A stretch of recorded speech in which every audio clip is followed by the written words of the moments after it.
Les investisseurs à bloc, j'espère que vous avez la forme. Nous allons parler aujourd'hui de la Chine qui ferme absolument tous les robinets concernant la crypto-monnaie. Qu'est-ce que cela va donner sur les marchés? C'est ce qu'on va voir tout de suite. Avant toute chose, n'hésite pas à t'abonner, à liker, à partager la vidéo et à activer la petite cloche de notification et à me mettre en commentaire ce que tu penses également de cette événement en particulier. Alors, le wallet de yuan numérique fait partie des applications les plus téléchargées de Chine.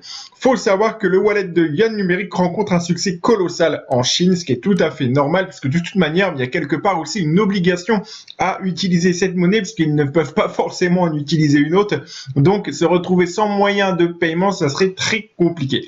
Alors, peu après son arrivée sur Android et iOS, le wallet mobile pour le yuan numérique est devenu l'une des applications les plus téléchargées en Chine. D'après nos confrères ou South Morning Shine Post, un média chinois proche de Pékin, il aura fallu moins d'une semaine au wallet pour faire partie des applications les plus populaires du pays. Rappelons que la Chine compte quelques milliards d'habitants, donc ça va vraiment très vite. Et on va voir également dans les prochaines minutes ce que ça donne sur le Bitcoin, sur l'Ether. On va regarder un petit peu tout ça en détail. C'est très bien des fois de se poser et de se dire voilà, qu'est-ce qui se passe au niveau des plus grosses capitalisations. Allez, citant les informations fournies par l'app Ani, une firme marketing spécialisée dans l'analyse du marché des applications sur smartphone, le média chinois affirme que le wallet du yuan numérique est même parvenu à distancer WeChat sur l'Apple Store, l'application de messagerie instantanée, et Tencent Holding Limited fait partie des applications les plus populaires de Chine depuis plusieurs années. Alors, il séduit notamment, comme tu peux le voir, la population chinoise. Il n'y a pas vraiment le choix, j'ai envie de dire. Et également, il permet d'échanger et de stocker le yuan numérique, la monnaie numérique de banque centrale de la Chine. Donc, il faut savoir également que dans les statistiques, confirment l'attrait du yuan numérique que auprès de la population. D'après les informations de la Banque populaire de Chine, 10% de la population chinoise utilise déjà le crypto yuan. Donc, ils ont leur propre crypto-monnaie, leur propre monnaie, en fait, tout simplement numérique. Ce qui représente 140 millions de comptes créés par des utilisateurs particuliers. Ce qui bloque et ferme complètement la porte, aux crypto-monnaies. La Chine se referme et veut vraiment capitaliser sur son propre système à elle. Bon, après, chacun a sa vision. Donc, ce que ça donne sur le Bitcoin? Sur le Bitcoin, on peut voir tout simplement qu'on a eu quand même quelques replis. Malgré la chute actuelle, j'ai beaucoup de personnes qui, encore une fois, se basent trop sur les émotions. Si tu reçois régulièrement ma newsletter, tu verras que je t'envoie régulièrement des mails qu'il n'est pas très bon de se baser sur les émotions. Il faut rester vraiment sur le rationnel. Tu dois le savoir si tu regardes régulièrement des vidéos, mais il y a parfois des personnes qui débutent. Et bien évidemment, il y a tout un temps pour apprendre, ce qui est tout à fait normal.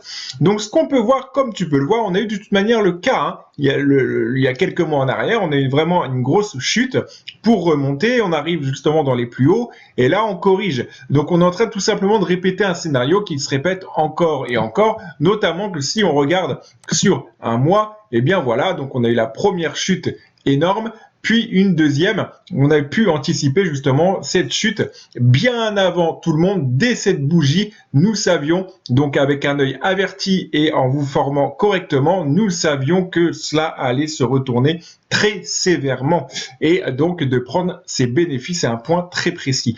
Donc là, on peut voir tout simplement que ça s'est retourné. Donc on a une énorme baisse qui s'est faite, une deuxième, et donc sur le mois prochain, tout cela devrait re-rentrer dans l'ordre pour retourner, aller chercher le plus haut à 70 000 $ et peut-être aussi aller chercher, comme on l'attend sur l'année 2022, les 100 000 $.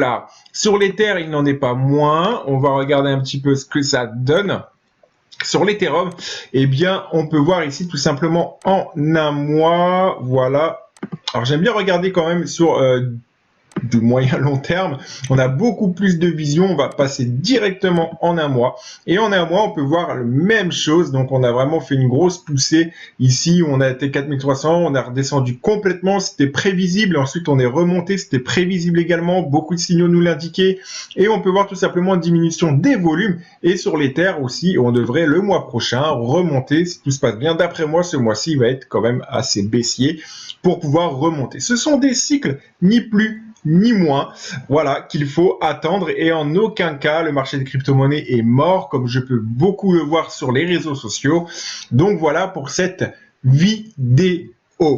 Donc merci d'avoir été jusqu'au bout de cette vidéo, et tu sais également que tu peux retrouver ma vidéo de formation pour t'éviter les pièges que commettent 99% des investisseurs et faire partie des 1% qui s'enrichissent.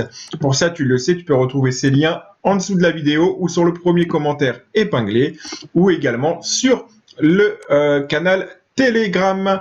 Voilà pour ceci, je te dis à très bientôt pour une prochaine vidéo. N'hésite pas à activer la petite cloche de notification.